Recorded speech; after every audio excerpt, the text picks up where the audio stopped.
बिहार में बड़ा खेल हो सकता है। क्या कल राष्ट्रपति शासन लागू होगा? क्या नीतीश कुमार बहुमत साबित कर पाएंगे? इस बार नीतीश कुमार और बीजेपी का गठबंधन है। जैसे ही नीतीश कुमार ने इस बार आरजेडी के साथ गठबंधन तोड़ा था, तेजस्वी यादव ने कहा था कि खेला होगा, इतनी आसानी से हम सरकार गिरने नहीं देंगे। और लंबा समय मिला है, सोचिए, लंबा समय मिला नीतीश कुमार बीजेपी गठबंधन को बहुमत साबित करने के लिए। लेकिन इस बार प्रधानमंत्री नरेंद्र मोदी, जो देश के प्रधानमंत्री हैं, अमित शाह, जिनको टेलीविज़न मीडिया क्या क्या तमगा देता है कि ये लोग दूसरी पार्टी हाईजैक करने में मास्टर हैं। आप सोचिए, शिवसेना तोड़ दिया, एनसीपी तोड़ दिया, उसके बाद बीजेपी, कांग्रेस वाले को तो पूरी की पूरी पार्टी तोड़ लेते हैं। वो बीजेपी में लालू यादव के सामने पस्त दिखाई दे रहे हैं। तो आज खबर है कि बोधगया में बीजेपी का प्रशिक्षण शिविर चल रहा था, वहां लगभग 23 विधायक जो है वो पहुंचे ही नहीं हैं। नीतीश कुमार के एक वरिष्ठ मंत्री हैं श्रवण कुमार, वहां एक भोज हुआ था, वहां जेडीयू के दर्जनों विधायक नहीं पहुंचे। तो क्या कल राष्ट्रपति शासन लागू होगा? नमस्कार, मैं शंभू कुमार सिंह और आप देख रहे हैं नेशनल दस्तक। 2024 लोकसभा चुनाव से पहले सबकी नजर बिहार पर है। अगर बिहार में कल नीतीश और बीजेपी गठबंधन की सरकार बहुमत साबित नहीं कर पाती है तो एनडीए और नरेंद्र मोदी अमित शाह के लिए बड़ा डेंट साबित होगा। खबर कुछ अच्छी नहीं है। सोचिए, जो बीजेपी जिसकी केंद्र में सत्ता है, दर्जनों राज्य में सत्ता है, जो कांग्रेस के कई राज्यों में सरकारें गिरा देती है, मध्य प्रदेश में सरकारें गिरा देती है, राजस्थान में गिराते गिराते छोड़ देती है, बच गया था, छत्तीसगढ़ में गिरते गिरते बच गई थी, लेकिन इस बार बिहार में ये संभव नहीं हो पा रहा है। और खबर ये आ रही है कि बीजेपी के 2 दर्जन के करीब विधायक बोधगया में नहीं थे। अमित शाह वहां जाने वाले थे प्रशिक्षण शिविर देने, लेकिन वो नहीं गए हैं। तो ये सबसे बड़ी खबर बता रहा हूं, सबसे चौंकाने वाली खबर है। सबसे बिहार की राजनीति को जो समझते हैं वो कहते हैं कि लालू यादव का कद अभी भी बरकरार है। और तमाम जो नेता है, खासकर जो एससी एसटी ओबीसी वर्ग के, अल्पसंख्यक समाज के, उनको लगता है कि लालू यादव दलित, पिछड़े, आदिवासी, किसानों के लिए बड़े चेहरे हैं और उनसे गद्दारी नहीं कर सकते हैं। एक मंडल जी हैं, नीतीश कुमार के बड़े करीबी माने जाते थे, उन्होंने आज साफ साफ कहा कि मैं जब भी लालू यादव बुलाएंगे मैं जाऊंगा। तो 4 से 5 विधायक तो आज पहुंचे ही नहीं है, नॉट रीचेबल है। कहा जा रहा है कि 2 दर्जन विधायक जो हैं बीजेपी के, वो नहीं पहुंचे प्रशिक्षण शिविर में। सोचिए, पटेल ने ये ट्वीट किया है, अमित शाह ने वहां बोधगया में उनका प्रशिक्षण शिविर खत्म कर दिया गया है। कल वहां जो है वो फ्लोर टेस्ट होगा।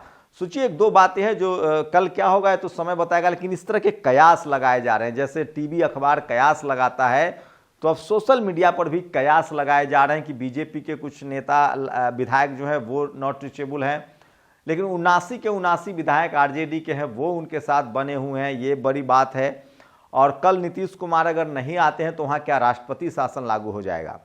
सवाल है कि सोचिए, गठबंधन टूटा बिहार में आरजेडी के साथ और तुरंत नीतीश कुमार बीजेपी के साथ गए, उसी दिन शपथ ग्रहण हो गया। लेकिन झारखंड में हेमंत सोरेन की गिरफ्तारी होती है और उसके बाद हेमंत सोरेन की गिरफ्तारी होती है और ठीक उसी के बाद वो बहुमत उनके पास आंकड़ा है, चंपई सोरेन के वो मुख्यमंत्री नामित करते हैं। वो जाके गवर्नर को चिट्ठी देते हैं, हमारे पास विधायकों का समर्थन है, लेकिन उनको लटका दिया जाता है और लगभग 1.5 दिन लगता है। उसके बाद जब सोशल मीडिया पर दबाव बढ़ता है सरकार की और केंद्र सरकार की किरकिरी होती है, गवर्नर पर सवाल उठते हैं, तब उनको जाकर शपथ दिलाया जाता है। उसके बाद तुरंत उनको फ्लोर टेस्ट, 5 तारीख को ही फ्लोर टेस्ट हो गया। लेकिन बिहार में पहले सरकार बनी, 12 तारीख तक फ्लोर टेस्ट का समय दिया गया। तो क्या नीतीश कुमार के साथ बड़ा खेल हो रहा है? दरअसल इसको आपको समझना पड़ेगा, बीजेपी चाहती क्या है। क्या जानबूझकर बीजेपी के विधायक एब्सेंट रहेंगे ताकि नीतीश कुमार की सरकार गिर जाए? बिहार में 40 लोकसभा की सीटें हैं, बड़ा फैसला हो सकता है। बिहार, यूपी, झारखंड। नीतीश कुमार लगातार एडमिनिस्ट्रेशन, खासकर जो होम मिनिस्ट्री है, जो गृह मंत्रालय है, जो ब्यूरोक्रेसी का कंट्रोल है, वो अपने पास रखना चाहते थे।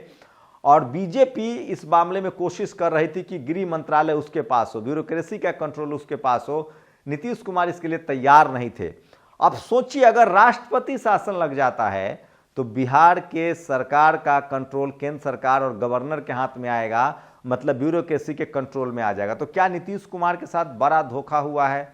और इस धोखे में कौन लोग शामिल है? सोचिए, पहले नीतीश कुमार ने कहा कि आरसीपी सिंह कांग्रेस के साथ मिलना चाहते थे, इसलिए मैं आरजेडी के साथ आ गया। आरजेडी पर उन्होंने ललन सिंह पर आरोप लगाया कि ललन सिंह पार्टी तोड़ रहे थे, इसलिए मैं अब बीजेपी के साथ अध्यक्ष से हटाया, उसके बाद वो बीजेपी के साथ चले गए। लेकिन इसमें जो खबर है, सोचिए, जैसे ही तेजस्वी यादव और नीतीश कुमार का कॉम्बिनेशन हुआ मुख्यमंत्री और डिप्टी सीएम का, उसके बाद जाति जनगणना के आंकड़े जारी कर दिए गए। इतने ही पर बात खत्म नहीं हुई।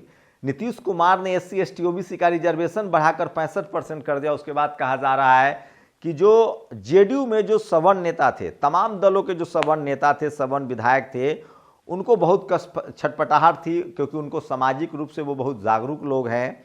उनका चपरासी से लेकर चीफ जस्टिस तक अपने समाज के हितों को लेकर बहुत जागरूक होता है। और वहीं से नीतीश कुमार को गुमराह किया जाने लगा और नीतीश कुमार गुमराह हो गए। अब जो खबरें आ रही है, उनके जो विधायक हैं, जो दलित पिछड़े आदि हैं, बैकवर्ड समाज से हैं, शेड्यूल कास्ट से हैं, वो लगातार कह रहे हैं कि नीतीश जी ने ठीक नहीं किया। वहीं बीजेपी के जो दलित और पिछड़े विधायक हैं, उनको भी लग रहा है कि लालू जी के साथ हमें बना रहना पड़ेगा। लेकिन सवाल है कि अगर नीतीश कुमार की सरकार बनती है तो राष्ट्रपति शासन लागू होगा और कंट्रोल, पावर का कंट्रोल जो है वो चला जाएगा बीजेपी के हाथ में। उसके बाद उसके लिए आसान हो जाएगा। यही बात है। दूसरी बात यह है कि सबसे बड़ा दल जो है वो आरजेडी है, तो क्या सबसे बड़ी पार्टी को सरकार बनाने का न्योता दिया जाएगा? ये भी एक बड़ा सवाल है। 79 विधायक हैं, आपको बता दें कि आरजेडी के पास। ऐसे में सबसे बड़ी पार्टी है और उसको कायदे से तो ऑफर करना चाहिए, लेकिन देखना पड़ेगा कि होगा कि नहीं। वही कुछ राजनीतिक घटनाओं की बात, राजनीतिक खबरों की बात करें तो एक बात तो मानना पड़ेगा, प्रधानमंत्री नरेंद्र मोदी और अमित शाह की जोड़ी जो है वो दलित पिछड़े को सिंबॉलिक इस्तेमाल करने को लेकर बहुत सजग है। जननायक कर्पूरी ठाकुर को भारत रत्न हो या चौधरी चरण सिंह को भारत रत्न हो, ये जो सिंबॉलिक राजनीति है उसमें कांग्रेस कहीं ना कहीं मार खाती है और उसमें सपा भी बहुत ज़्यादा मार खाती है। जेएमएम को भी सोचना पड़ेगा। स्टालिन क्लिस्टर क्लियर है अपने बहुजन आंदोलन के लोगों। सोचिए, छत्तीसगढ़ में लगातार ट्राइबल पर नजर है बीजेपी की और वहाँ गोंड समाज से राज्यसभा भेजे जा रहे हैं, जबकि अखिलेश यादव को राज्यसभा भेजना होता है तो वो विशंबर निषाद का टिकट काट देते हैं, जया बहादुरी पर को भेजते हैं, कपिल सिब्बल को भेजते हैं। सोचिए इनसे क्या फायदा है? तो बीजेपी ने, सोचिए, बीजेपी ने एक बार फिर से सुधांशु त्रिवेदी को भेजा है राज्यसभा और मध्य प्रदेश में उसने जो उमा भारती के जो पीए रहते थे मौर्य जी, उनको भेजा है। मध्य प्रदेश में एक वाल्मीकि समाज के लोगों को भी वो राज्यसभा भेज चुके हैं और छत्तीसगढ़ में आदिवासी को राज्यसभा भेज रहे हैं। तो ये समझना पड़ेगा, जो सिंबॉलिक राजनीति है ये समझना पड़ेगा। और खासकर अखिलेश यादव को और जो मायावती जी इस मामले में क्रिस्टल क्लियर है कि वो राज्यसभा, ये एमएलसी बहुजन आंदोलन से निकले नेताओं को बनाती हैं, चाहे वो चाहे रामजी गौतम हो, चाहे अम्बेडकर साहब हो। इस तरह के लोगों को, जनाधार वाले लोगों को देती हैं जो ग्राउंड पर काम करता हो। इससे पहले उन्होंने जिस तरह से सिद्धार्थ अशोक को बनाया था।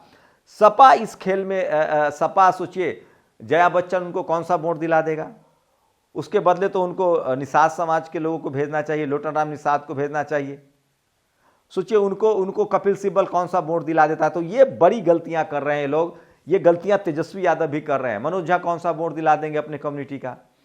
तो जो आरजेडी हो या समाजवादी पार्टी हो, आरजेडी हो या जेएमएम हो, इन लोगों को समझना पड़ेगा कि राजनीतिक चेतना बहुत आई है और आपको हर कम्युनिटी का, सवर्ण समाज के बदले आपको गैर सवर्णों को टिकट देना पड़ेगा, राज्यसभा भेजना पड़ेगा, तब जाकर आपकी पार्टी चल पाएगी, टिक पाएगी। एक और वही इलेक्ट्रल बॉन्ड की बात करें तो सोचिए, सपा को 3 करोड़ का मात्र चंदा मिलता है, 1300 करोड़ का एक साल में चंदा मिलता है, बीजेपी को 300 करोड़ चंदा मिलता है, कांग्रेस को, बीएसपी को सोचिए कोई चंदा नहीं देता है, आरजेडी को कोई चंदा नहीं देता है। तो सोचिए जो समाज आपको एक चौवन्नी नहीं दे रहा है वो आपको चीफ मिनिस्टर बनने देगा। और कौन लोग ये चंदा देते होंगे? इलेक्ट्रल बॉन्ड, अब तो ये नाम भी जाहिर नहीं हो सकता है। तो मैं फिर कह रहा हूं, इस देश में अब भी कम से कम नरेंद्र मोदी और अमित शाह ने बहुजन दल के नेताओं को इतना तो समझा दिया। 2024 में साफ है, अगर झारखंड, बिहार, मध्य प्रदेश, राजस्थान, छत्तीसगढ़, इन तमाम हिंदी प्रदेशों में कांग्रेस के राहुल गांधी भले जाति जनगणना की बात कर रहे हैं, लेकिन इन तमाम राज्यों में अगर उन्होंने गैर सवर्णों को टिकट दिया, खासकर सपा, बसपा, आरजेडी, जेडीयू तो खैर बीजेपी के साथ है, जो भी करे, जेएमएम, आपको चुनाव जीतना है तो आपको दलित, पिछड़े, आदिवासी, अल्पसंख्यकों को टिकट देना पड़ेगा। खासकर शेड्यूल कास्ट, शेड्यूल ट्राइब का टिकट रिजर्वेशन के अलावा बढ़ाना पड़ेगा, ओबीसी जातियों का बढ़ाना पड़ेगा, मुस्लिम समाज को बढ़ाना पड़ेगा। तब जाकर आप चुनाव जीतेंगे। सोचिए, स्वामी प्रसाद मौर्य पर समाजवादी पार्टी के सवर्ण नेता टीका टिप्पणी करते रहते हैं जो 100 वोट नहीं दिला सकते हैं। तो ये लबोलुआब है। लेकिन बिहार में जो है वो साफ है कि बीजेपी के विधायक भी नदारद दिख रहे हैं। तो क्या बीजेपी की जानबूझकर कॉन्स्पिरेसी है?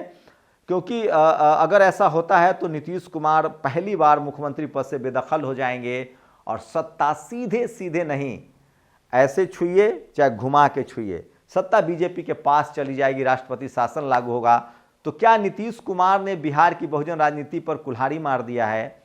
क्या नीतीश कुमार से एक बार छल हुआ है और बीजेपी ने एक झटके में आरजेडी और नीतीश कुमार दोनों को निपटा दिया है?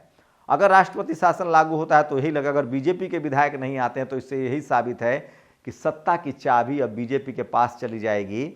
ऐसे में देखना है कि आगे क्या होता है। क्या नीतीश कुमार ने बहुत बड़ी गलती कर दी है? शुक्रिया।